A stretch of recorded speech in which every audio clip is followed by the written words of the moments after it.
안녕하세요. 하와이 대저택입니다. 5분 안에 끝나지 않는 5분 컷, 하루 5분으로 갓생 살기. 오늘은 야오야오의 나도 모르는 내 마음의 심리 법칙에 담겨있는 내용 중에서 여러분들과 함께 생각해보고 싶은 부분을 말씀드리고자 합니다. 오늘은 잠재의식에 대한 이야기를 말씀드릴 건데요. 심지어 보이지 않는 사람도 볼 수 있게 만드는 잠재의식의 힘에 대해 먼저 말씀드리겠습니다. A라는 사람이 있었어요. A는 몇 해 전 머리에 총상을 입었지만 다행히 살아남았습니다. 다만 안타깝게도 머리에 총상을 입어서 시각 피질, 그러니까 대뇌 피질 내에서 직접적으로 시각 정보 처리에 관여하는 후두엽에 있는 영역을 완전히 잃었죠. A의 이 부상이 의미하는 것은 시각을 접수하는 장치인 두 눈은 아무 문제가 없어서 시각 정보를 받아들일 수는 있지만 시각 후단부 체계는 완전히 붕괴되었기 때문에 눈으로 받아들인 정보를 처리하고 분석할 수는 없게 되었다는 겁니다. 쉽게 말씀드리면 A는 볼 수 있지만 아무것도 볼 수 없는 상태와 마찬가지라는 거예요. 이런 A에게 한 가지 실험을 했습니다. 여러 명의 사람들이 나온 단체 사진 한 장을 보여주고 그중 즐거워하고 있는 사람과 우울해 보이는 사람을 구별해 보라고 한 거예요. 사실 이 실험 자체가 황당할 수 있습니다. 조금 전 말씀드린 바와 같이 A는 시각 후단부의 분석 시스템이 완전히 파괴되어서 어떤 것을 보더라도 무엇을 보고 있는지는 모른다는 사실을 모두가 알고 있었기 때문이죠. 그런데 실험 결과는 모두의 예상을 완전히 뒤집었습니다. A는 거의 70%에 육박하는 사람들의 얼굴 표정을 정확히 구별해냈어요. 비록 그의 의식, 그러니까 의식의 범주에 속하는 뇌의 시각 분석 체계는 일을 할 수 없었지만 그의 잠재의식은 여전히 이미지를 정상적으로 받아들이고 심지어 분석까지 해낸 겁니다. 그래서 A는 자신도 모르게 사람들의 얼굴을 식별할 수 있었던 거예요. A처럼 시각 감지 능력이 전혀 없는 사람이라고 할지라도 오히려 눈으로 받아들인 시각 신호에 반응할 수 있는데 이게 바로 맹시라고 합니다. 맹시는 굉장히 기이한 질병이지만 우리의 대뇌 가운데에는 의식 말고도 잠재의식이라는 독립적인 운영 시스템이 있다는 사실을 확실히 알려주는 케이스인 거죠. 일단 여러분에게는 그리고 저에게는 잠재의식이라는 독립적인 운영 시스템이 있다는 걸 일단 확인했습니다. 이제 다음으로는 잠재의식이 우리에게 얼마나 큰 영향을 미치고 있는지 확인해 볼게요. 저자는 이런 물음을 던집니다. 만약 잠에서 깨어났을 때 모든 잠재의식이 감쪽같이 사라지고 없다면 과연 무슨 일이 벌어질까라고 말이죠. 일단 여러분은 침대에서 미쳐 일어나기도 전에 몸이 예전의 그 몸이 아닌 것 같다는 느낌이 드실 겁니다. 우리 인간에게는 고유 수용성 감각이라는 것이 있어요. 이건 평상시 우리가 정말로 절대 인지할 수가 없습니다. 우리가 왼팔을 들어 올리면 자연스럽게 신체의 중심을 오른편으로 옮겨 균형을 잡죠. 아니면 눈을 감고도 평형 감각을 유지하기도 하고 걷고 뛰고 다리를 꼬고 앉기도 합니다. 이런 걸 하면서 우리가 내 잠재의식의 고유 수용성 감각 덕분에 내가 이렇게 할 수 있구나 라고는 정말 아무도 생각 안 하실 거예요. 그런데 여기에서 B의 사례를 한번 보시죠. B는 19살에 신경을 다쳐서 방금 말씀드린 고유 수용성 감각을 완전히 잃어버렸습니다. 그렇게 되자 팔, 다리가 컨트롤되지 않았죠. 팔과 다리는 본인의 의지와 관계없이 제멋대로 뒤엉키고 바닥에서 흐느적거려서 일어나고 싶어도 일어날 수가 없었습니다. 정말 자신의 모든 신경을 팔과 다리에 집중하면 그나마 움직임을 제어할 수는 있었지만 조금만 집중력이 흐트러져도 손발이 아무렇게나 움직였어요. 저자는 이에 대해 이렇게 말해줍니다. 지금까지 의식의 존재만을 대단하다고 느꼈을 당신에게 툭 까놓고 이야기하자면 오늘 당신이 보았던 빛과 들었던 소리, 느꼈던 온도 모두 잠재의식의 처리 과정을 거쳐야 실제 모습 그대로 표현되는 것이다. 만약 잠재의식이 사라지면 세상은 3차원 입체 영상의 조합이 아니라 화소와 색이 엉망으로 뒤죽박죽된 상태로 보일 것이다. 네, 여러분. 그러니까 결국 하브 에커의 말처럼 잠재의식을 빼면 우리는 소프트웨어가 아닌 단지 하드웨어라는 겁니다. 운영체계가 깔려있지 않아 모니터에 아무것도 뜨지 않는 깡통 컴퓨터와 같은 거죠.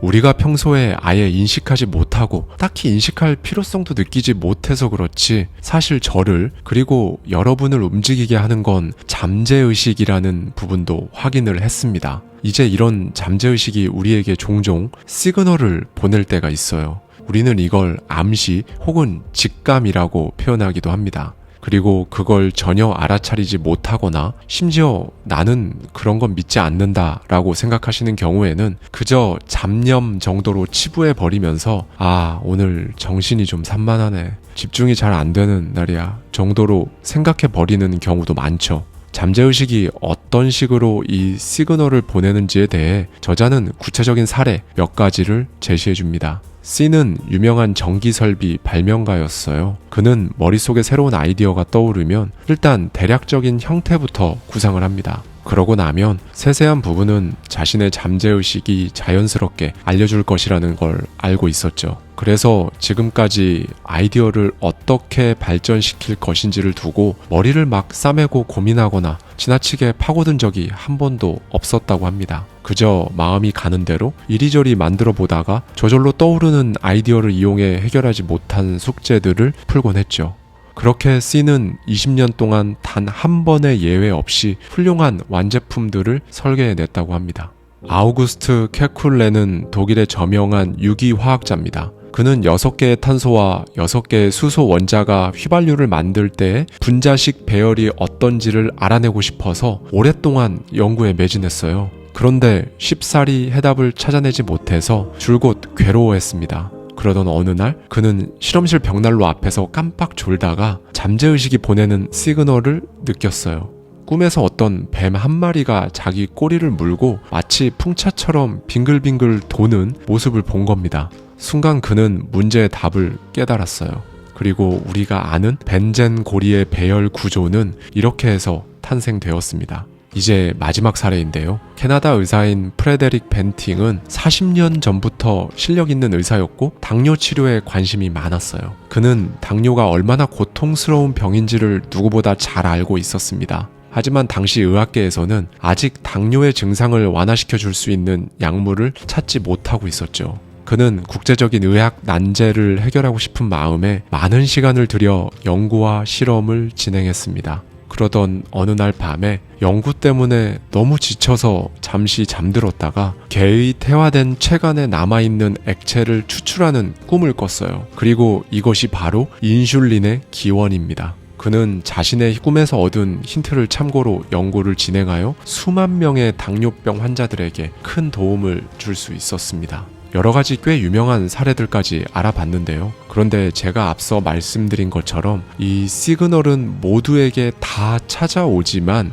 모두에게 적용되지는 않습니다. 여기에서 저자가 배멀미 사례를 예로 들어주는데요. 저는 이 부분이 특히 와닿았습니다. 어떤 여자 승객이 배의 갑판 위에 서 있다가 파도 때문에 비틀거리고 있었어요. 그때 여러분이 그녀에게 다가가서 저기 어디 불편하세요? 얼굴이 새파랗게 질렸는데요. 배멀미를 하시나 봅니다. 제가 선실까지 부축해드릴까요? 라고 말하면 그녀의 얼굴에는 순식간에 핏기가 사라지고 고마움과 함께 안도하는 표정을 지을 겁니다. 그런데 만약 베테랑 선원에게 저기 어디 불편해 보이시는데 혹시 배멀미를 하고 계신 거 아닐까요? 라고 똑같이 말하면 어떻게 될까요? 성격이 괜찮은 선원이라면 여러분이 잘못 본 거라며 웃으며 대답해 주겠지만 성격 안 좋은 선원이라면 그 말을 듣고 심하게 화를 낼 확률이 높습니다. 왜 똑같은 배멀미라는 시그널을 주었는데도 사람에게 다른 효과를 나타내는 걸까요? 저자는 이 현상을 두고 그것은 그들의 잠재의식 상태가 같지 않기 때문이다 라고 합니다. 그러니까 여자 승객이 여러분의 제안을 받아들인 이유는 이미 그녀의 마음속에 존재하고 있던 두려움이나 불안감이 여러분이 던진 시그널과 공감대를 형성했기 때문인 거죠. 그래서 그녀는 곧 진짜 배멀미를 한다고 믿게 된 겁니다. 반면에 베테랑 선원에게는 그런 시그널이 전혀 효과가 없었는데요. 그 사람의 잠재의식 속에는 오랜 선원 생활로 이미 자신에게는 배멀미에 대한 면역이 생겼다는 확신이 존재하기 때문입니다. 그래서 여러분이 그 말을 했을 때 영향을 받지 않은 것을 넘어서 오히려 자신감 혹은 반감이 생긴 거예요. 결국 결론을 말씀드리면 이 시그널은 모두에게 작용하는 것이 아니라는 겁니다. 자신이 혹은 상대방이 시그널을 실제로 믿느냐 믿지 않느냐에 따라 작용을 달리 하는 거예요. 또 이런 효과까지도 있습니다. 저자는 누군가에게 지속적으로 긍정적인 시그널을 보내면 빠른 속도로 그 사람을 발전하게 만든다. 하지만 누군가에게 지속적으로 부정적인 시그널을 보내면 그 사람은 자포자기하고 노력조차 하지 않게 된다 라고도 해요. 오늘은 이걸 꼭 기억해 주셨으면 좋겠습니다. 저자의 표현과 같이 잠재의식은 필름을 인화하는 암실과 같아요. 겉으로 드러나는 우리 개개인의 삶의 모습들은 전부 이 부분에서 인화되어 나오는 겁니다. 그래서 지금의 여러분을 만든 것은 바로 여러분의 잠재의식인 것이죠. 처음에 이건 여러분에게 굉장히 미미한 정도로만 영향을 주었을 겁니다. 그런데 정말 조금씩, 아주 조금씩 여러분의 삶을 점점 더 잠식해 가다가 결국 일상생활 속 여러분을 잠재의식 속 여러분과 똑같이 만들 거고요. 오늘은 이 부분에 대해 한 번쯤 생각해 볼 수 있는 하루가 되셨으면 좋겠습니다. 감사합니다. 지금까지 하와이 대저택이었습니다.